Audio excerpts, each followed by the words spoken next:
Hey, how's it going, guys? Me, the boss here with another video for you guys for today. And today, guys, I figured we would do another little game review. Nothing really huge and whatnot, but I did mention before that I recently picked up the Mega Man Legacy Collection for the Xbox One, and it's a really awesome game. I really want to play more of it, but the game I played most and have almost beaten is Mega Man 2 on the Legacy Collection, so I figured I would do a review for you guys, sitting down and talking about what I feel about the game and overall what my rating is. Now, I believe out of all the original Mega Man games that they made back in the 90s and 80s, that Mega Man 2 is regarded as the best out of all of them, and to be honest, from what I've played, because I've played bits and pieces of the other games here and there, 2 has definitely been the one I've played the most. I can definitely see why, and I guess let's get straight into what I thought of it. So I guess to break it down, the story, there's no real story. One thing you gotta understand about the Mega Man games leading up to, I would say with the exception of Mega Man 11, and maybe 7 and 8, there was no real storytelling. It was the basic premise of Dr. Wily has 8 robot masters that are evil. You have to beat them, then go to his fortress, complete a gauntlet run, defeat Dr. Wily, foil whatever random plot that he has for the game. That's basically what that is. The story is really simple for Mega Man 2. It's the same thing. Wily must take over the world, makes the robot masters. You have to go beat them, bada boom, bada bing. You know, it's nothing really huge. Mega Man's not really known for story. What Mega Man is known for, though, is his gameplay, graphics, and various mechanics that they have within each of the various games. So overall, for the story, not really much for me to say about it. It's not really there.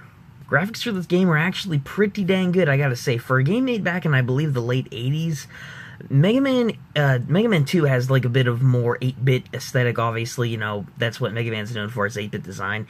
Each of the levels, I think, works really well with the different sprites. Mega Man, they actually looks pretty good for a 2D side-scrolling 8-bit game, with the different levels such as, you know, Bubble Man stage, where you have to go through various underwater levels with spike balls and various different propeller-like looking enemies coming at you. Whether it be like Woodman stage, where you have a big forested area with the 8-bit forest pixels in the background and the various different forest creatures and whatnot coming to try and attack you and whatnot. I think with the aesthetic of the 8-bit, I think Mega Man 2, it does it similarly to a lot of different Mega Man games, just with different enemies, different stages, different bosses, that kind of thing. Really, the graphics are pretty much the same, just with different stuff put in, but overall, I really like it. It fits really well with the old school gaming aesthetic. Now, the unique thing about Mega Man 2 is it's definitely a step up in difficulty, especially for gameplay-wise. Of course, now this game is pretty simple. You don't have the charge shot, you don't have the slide, you don't have the rush power-ups, you really don't have any of the new extra stuff. The thing with the Mega Man series is each game has the same formula, design, but each game gets improved with more and more mechanics, besides the differences with the bosses and whatnot, with the addition of things like the charge shot, slide, and so on and so forth through the various games throughout the series. This game, it's pretty simple. It's like Mega Man 1, same controls. You know, you get to shoot the Mega Buster, you get to jump, you know, you get to, you know, do all that standard stuff, standard platforming, running gun, stage shooting. But the gameplay overall, I think, is really good. Mega Man's really smooth in this game. Well, more smooth than 1, I can definitely say. 1's controls are not the best, and I play a little bit of 1. They're really tight. They're not really that responsive. Mega Man's more responsive in this game. He does have moments where he slips off of platforms and whatnot, making it a little bit more difficult, but I really do like the gameplay in this game is really good overall. He controls really well. The enemies don't really have that many moments where it's bullcrap when they hit you. It's not like one of those things where they shoot to one end of the screen, you're on the other end, and then boom, it just comes out of nowhere and hits you.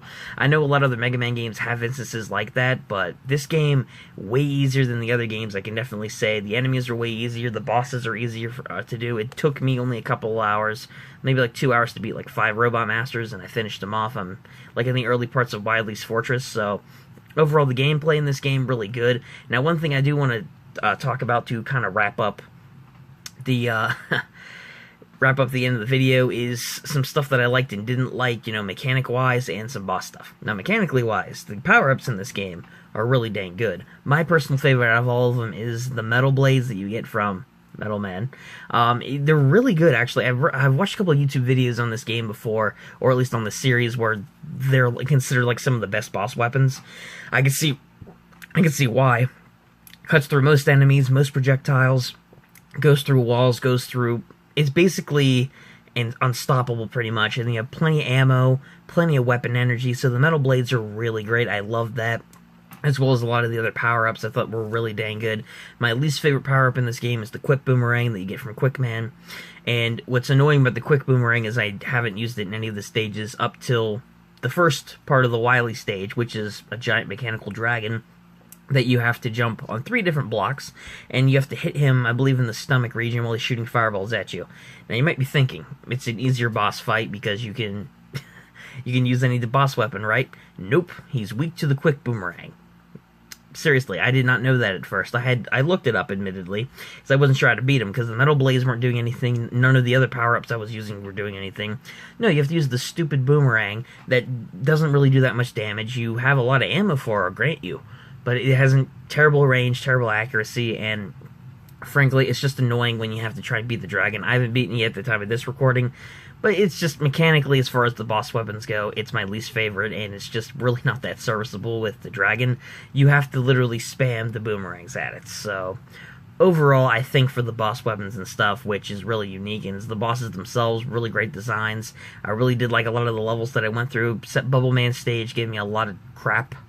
2 stages that I really didn't like were Bubble Man stage, which, you know, because of the spike balls, you have to... I really like the mechanic where you have to judge, like, how long you jump, otherwise you'll get one-hit killed by all the, you know, the spikes and whatnot. My strategy for that was to carefully time it, but I used Airman's power-up to clear the stage of the incoming little enemies that kept coming and would knock you into them and whatnot.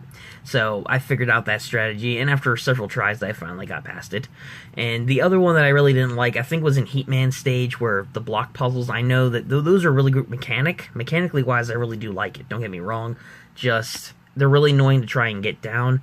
In the first block puzzle, I think I had more trouble with than the second one, because there was one point in it where you have to jump from one block to the other, but you don't know that you have to jump on one block before it disappears, because if it appears before you jump, well, you're screwed, then you'll fall to the bottom, then you get hit, and I died not that many times, but a couple times when I feel like I shouldn't have, but overall, mechanically, the game's really good. And that's my thoughts on Mega Man 2, guys. Hope you guys did enjoy today's review. Overall, to summarize the game, story, not really that much for me to talk about.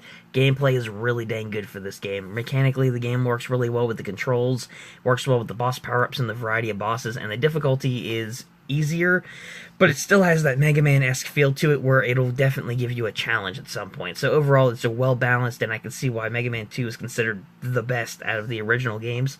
If I had to give Mega Man 2 a rating overall from my experience thus far, and I'll give it a 9 out of 10. It's a really dang good game. Either way, guys, hopefully you guys did enjoy watching this review. We sat down and talked about Mega Man 2. If you guys did enjoy it, give it a like, subscribe to the channel if you're new with that bell notification on to catch our future videos and live streams, because we got some cool videos coming your way, and obviously some more live streams. And comment down below what you guys thought of this review, and your thoughts on Mega Man 2, and anything else you want to talk about in general. Until next time, I'll catch you guys later. Peace out, bosses.